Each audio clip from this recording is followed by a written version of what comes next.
despite the chaos, the next day, Iraqis were out in the streets protesting. 19 killed and 100 injured in Najaf. And what they were demanding at this time was elections, the right to actually have a say in what the post-Saddam era would look like. Now, in the early days of the occupation, the protests were peaceful, but as time went on, and the protests didn't have an effect, more and more Iraqis joined the armed resistance.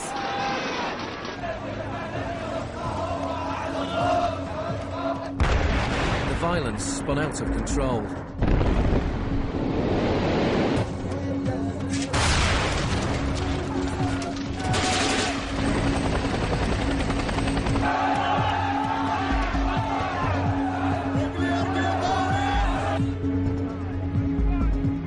As in South America 3 decades earlier, bodies were often dumped by the roadside as a warning to others. These were Iraq's disappeared.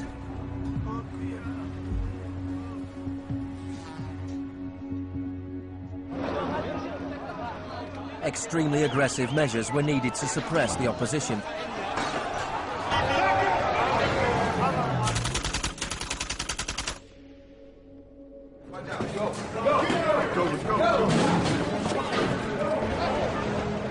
The first 3.5 years of the occupation, 61,500 Iraqis were captured.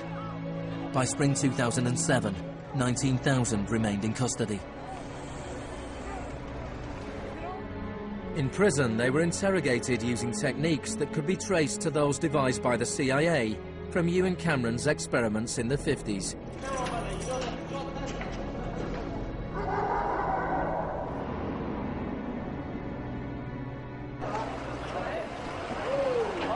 According to the Red Cross, US military officials admitted that between 70 and 90% of arrests in Iraq were mistakes.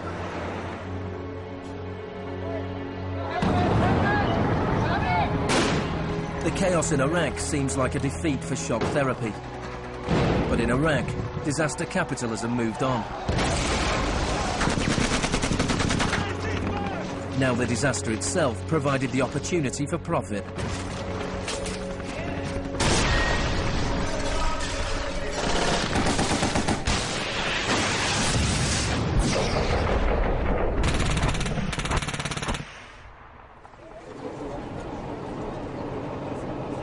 US military spending has almost doubled since 2001, nearing $700 billion per year. As long ago as 1961, President Eisenhower, not a noted liberal, warned of the danger of a too powerful military. Now, this conjunction of an immense military establishment and a large arms industry is new in the American experience. We must guard against the acquisition of unwarranted influence, whether sought or unsought, by the military-industrial complex. We must never let the weight of this combination endanger our liberties or democratic processes. The war in Iraq is the most privatized war in modern history. The Green Zone in Baghdad is an extreme version of what is happening around the world. A privatized, secure world protected from the chaos outside.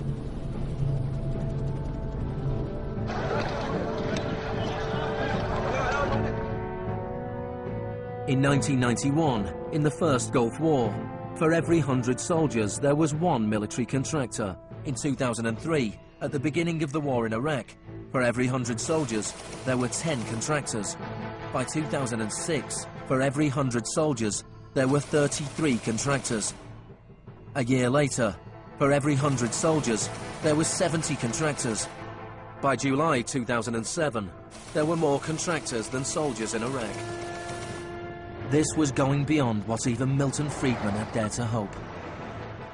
The only things I would not denationalize are the armed forces, the courts, and some of your roads and highways. One of the most high-profile contractors was Blackwater USA. During the April 2004 uprising in Najaf, Blackwater assumed command over US Marines. Dozens of Iraqis were killed during the operation. The US had indemnified the private contractors against any Iraqi laws, so they were operating in a law-free bubble, a little like Guantanamo. I asked your Secretary of Defense a couple months ago what law governs their actions. Mr. I was going to ask him. Go ahead.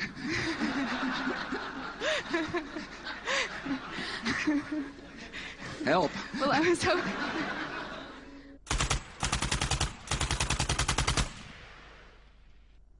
Just as Cameron's shock therapy left his patients confused and broken, so the multiple shocks inflicted on Iraq reduced the country to a lawless, violent, sectarian mess. By the time of Saddam Hussein's execution in 2006, 1,000 Iraqis were being killed each week.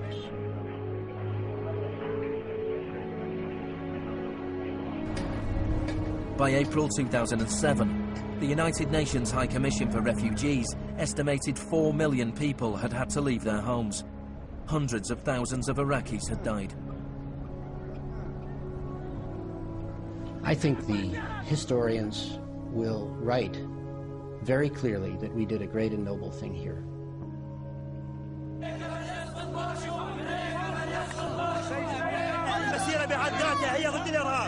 ضد الإرهاب الأمريكي، لأن الأمريكان يقتلون النساء ويعتقلون النساء ويقتلون الأطفال ويهينون الشيوخ ويقتلون الشباب. أمريكا بحقها هي الإرهاب.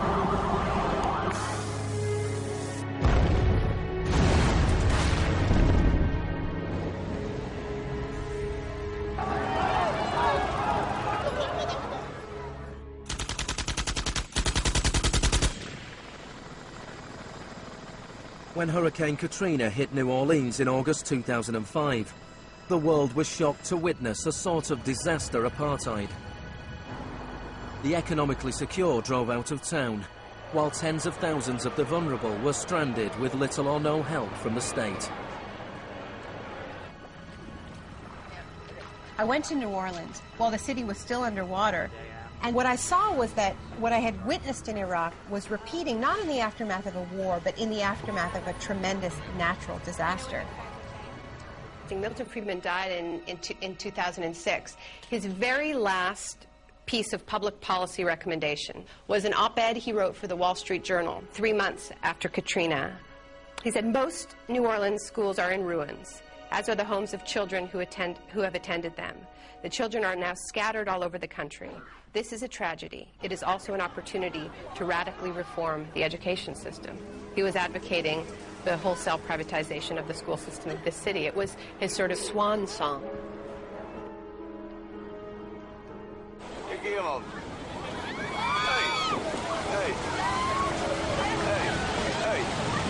I've witnessed a similar process in Sri Lanka in the aftermath of the 2004 tsunami.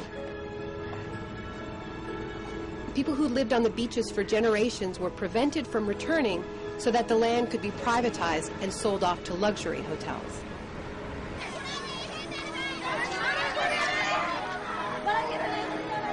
And this is exactly what I mean by the shock doctrine, the systematic raiding of the public sphere in the aftermath of a disaster, when people are too focused on the emergency, on their daily concerns, to protect their interests.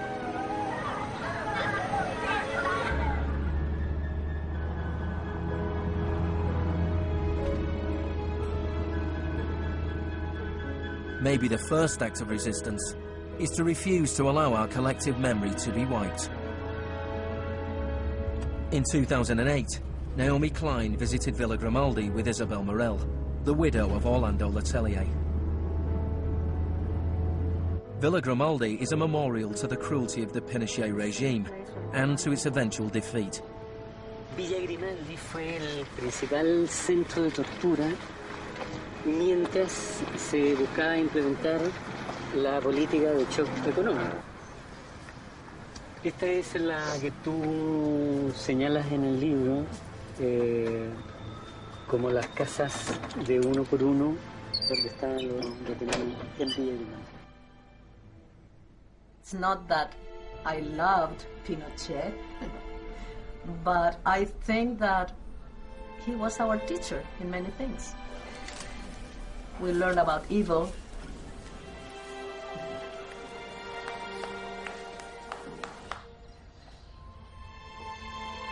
In 1998, Pinochet was arrested while he was in London.